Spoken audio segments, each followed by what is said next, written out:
Hi, good day, Miss Nelva. Can you tell me about yourself? Hello, good day. My name is Nalva Ostos Bane and I am 27 years old and I live Taytay Rizal Alright, thank you. What is your marital status? and I am single with live-in partner. Thank you. Do you have any kids?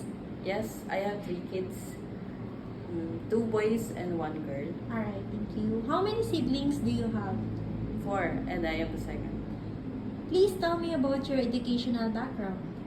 I am high school graduate and college level. Alright, thank you. Do you have any work experience abroad? No, Do you have any work experience locally here in Philippines? yes, For how many years? for almost 5 years. Please indicate your previous employer. Her name is Delia Bane. Please indicate your duties and responsibilities as domestic helper. I do cooking, cleaning, and mopping, ironing, and taking care kids, toddler and newborn. Alright, thank you. How many kids did you take care in your previous employer? 2 newborn and toddler.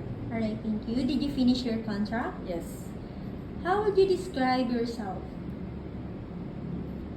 I am an honest, loyal, and hardworking person. Alright, thank you. Do you have any tattoo?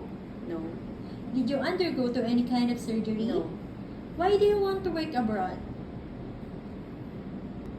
I want to help my family financially and to my kids. Alright, thank you. Are you scared of dogs and cats? No, Can you give us your idea on how would you handle a naughty child or children with tantrums?